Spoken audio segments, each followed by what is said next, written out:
Ser podcast. En La Ventana acontece, que no es poco. Un relato personal de la historia, con Nieves con Costrina. Cadena Ser.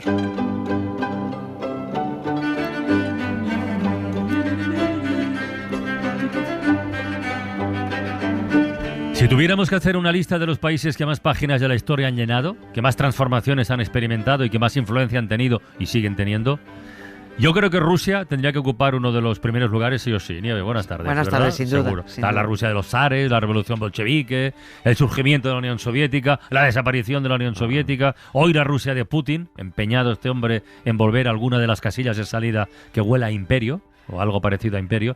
Bueno, mucha historia, efectivamente, y muchos grandes personajes.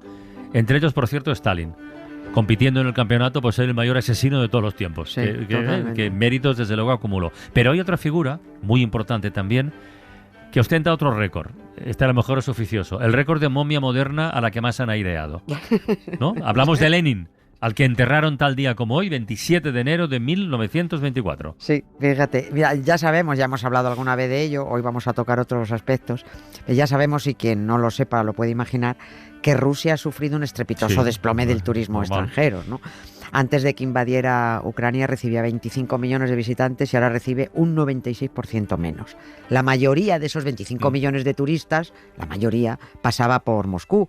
Y la mayoría de los que pasaban por Moscú, bueno, pues le hacían una visita al cuerpo plastificado del padre de la patria soviética, a Lenin, que disfruta de un cutis, pues es que ya está casi como el de Isabel Preisler. Casi. Todavía no lo alcanza. Por favor. El 27 de enero de 1924, 6 días después de su muerte en Gorki era una parcelita cerca de Moscú donde Stalin lo mantuvo aislado para que no se le acercara a nadie, y tras 4 días de solemne velatorio en el Palacio de los Sindicatos, en los que no hizo falta preparar el cuerpo de Lenin porque es que había 40 grados bajo cero en Moscú, se mantuvo solito, 500.000 de rusos silenciosos y congelados despidieron para siempre a su papi Lenin, y al menos los que estuvieran más cerca pudieron ver cómo el féretro se depositaba en una cripta junto a las murallas del Kremlin para, se supone, no salir jamás, como todo muerto decente que se queda quieto donde lo ponen.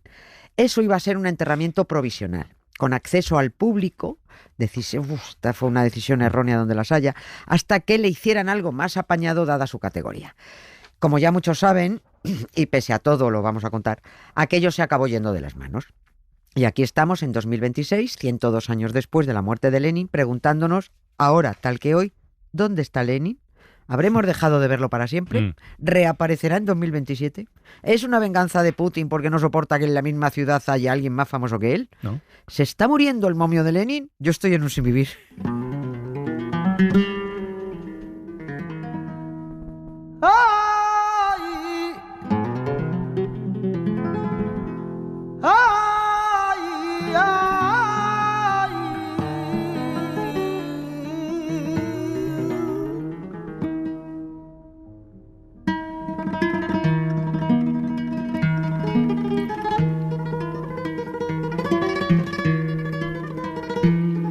A ver, y con la banda sonora de este flamenco ruso. Ay.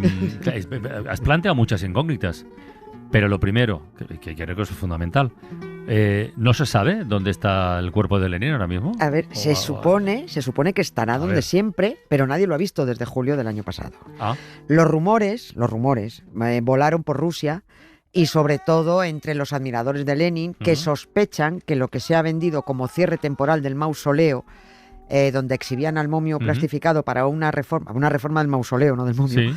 va a ser la excusa de Putin para deshacerse de Lenin y enterrarlo para siempre. Por eso se formaron antes de mediados de julio colas interminables de miles de rusos para ver al momio. Hacía décadas que no se veían esas colas, desde los tiempos soviéticos en los que la visita al mausoleo era obligada para todos los ciudadanos, era obligatorio ir a...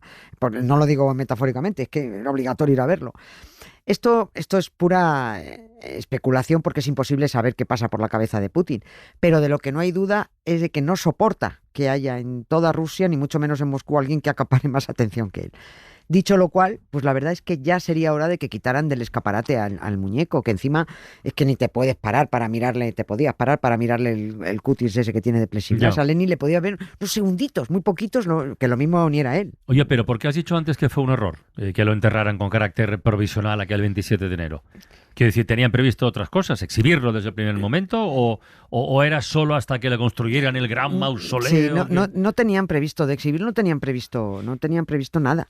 El plan era solo esperar a enterrarlo en un recinto más ostentoso, en el mausoleo que empezaron a construir enseguida. Pero es que durante los siguientes días al entierro, los jefazos del partido de la Unión Soviética, los mitómanos, los curiosos, no paraban de llegar por miles para acercarse a la cripta donde habían dejado a Lenin.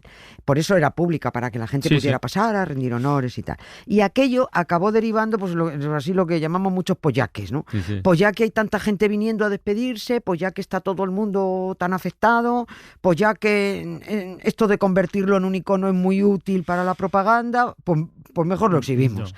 Yo creo que además Stalin aprovechó otro pollaque. Pues ya que está viniendo tanto dirigente del partido y tan admiradores de Lenin, yo voy a ir tomando nota de los que son para luego ir cargándomelos poquito a poco. Con una mano estaba utilizando a Lenin como máxima figura propagandística, organizando miles y miles de visitas a la cripta, levantando monumentos por las ciudades y cambiando el nombre de Petrogrado por Leningrado, hoy San Petersburgo. Sí. Y con la otra mano estaba organizando su sanguinario régimen stalinista. Esto se llama, es una palabra que me gusta mucho, se llama cancamusa. Sí. Es hecho con que se pretende desorientar a alguien para que no advierta el engaño de que va a ser objeto, ¿no? Cancamusa. Cancamusa. Y como ya contamos que a Lenin lo tuvo encerrado, aislado, tras su último ictus, prohibiendo que se comunicara, interceptando todo intento de Lenin para que el partido, que él intentaba apartar a este tío de la Secretaría General, apartar a Stalin, porque este la va a liar. Bueno, pues al final, por eso lo aisló, al final Stalin tuvo muy fácil aprovechar a Lenin como propaganda a la vez que se fue merendando, ejecutando o neutralizando a los leninistas.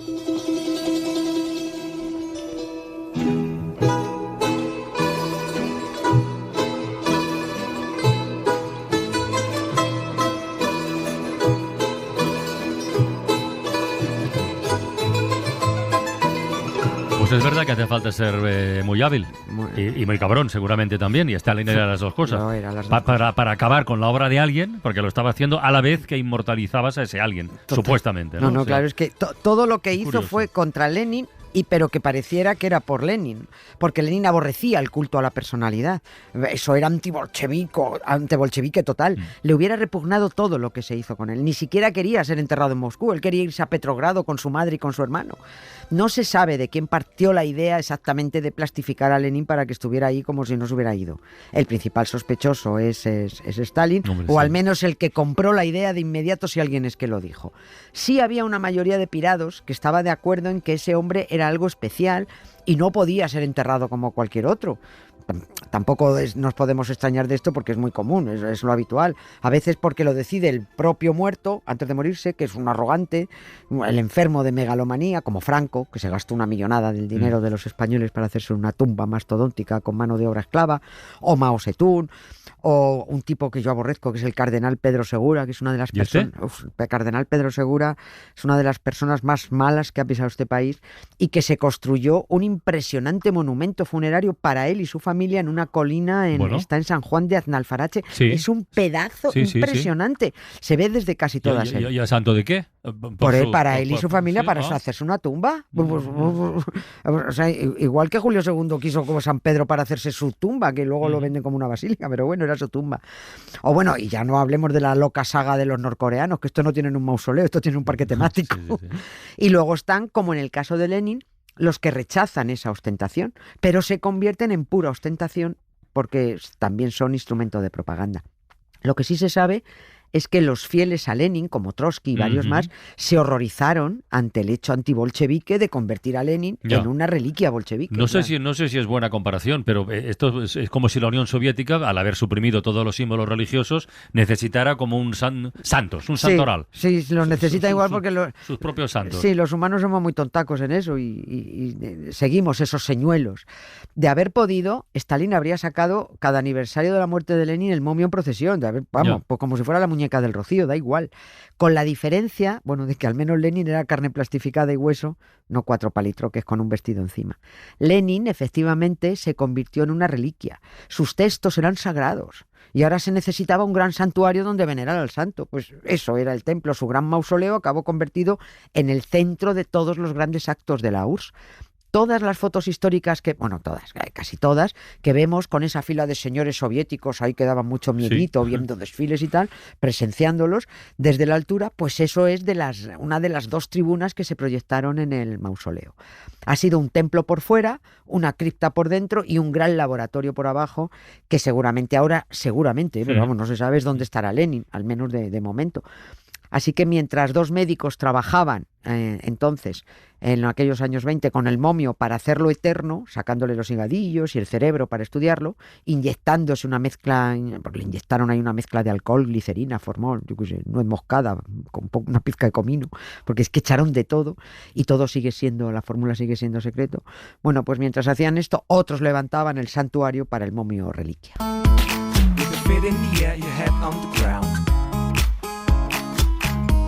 Try to streak at minute. Yeah, the hair collapse, but there's nothing in it. And you ask yourself, where is my mind? Where is my mind? Lo has dicho así un poco de pasada, pero ¿de verdad estudiaron el cerebro de Lenin? Sí, ¿no? sí. Y aún lo tienen en el Banco de Cerebros de Moscú. Los bancos de cerebros, o dicho finamente, los bancos de tejidos neurológicos, son ahora, antes parecían más morbosos, pero ahora son importantísimos, porque los cerebros son imprescindibles ahora en las neurociencias para la investigación de las enfermedades degenerativas, la Parkinson, Alzheimer. El País Vasco tiene un banco de cerebros importantísimo. Deberíamos hablar un día además de la cantidad de cerebros importantes que hay por ahí sueltos por el mundo, porque hay historias muy jugosas detrás, muy sesudas.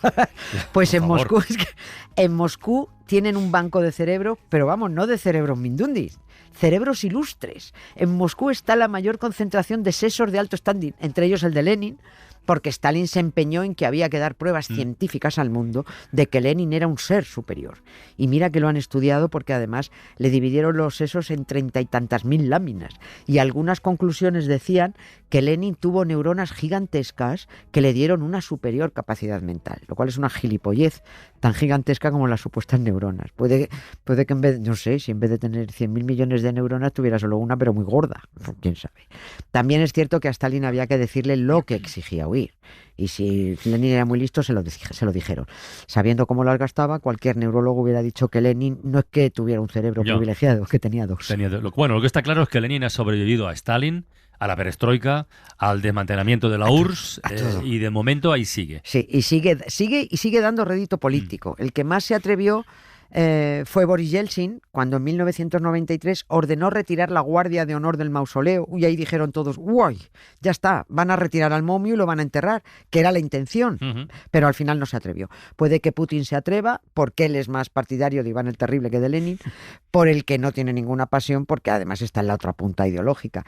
Y eso se temen los que el verano pasado hicieron larguísimas colas para lo que creyeron que iba a ser la última vez que vieran al muñeco de plexiglas. Ya veremos en qué queda esto, pero a Lenin le harían feliz que lo dejaran en paz y lo llevaran con su madre y su hermano a San Petersburgo, antes Leningrado, antes Petrogrado y antes otra vez San Petersburgo. Un viento a 30 grados bajo cero barría las desiertas avenidas y los campanarios. A ráfagas heladas de metralla desintegraba cúmulos de nieve.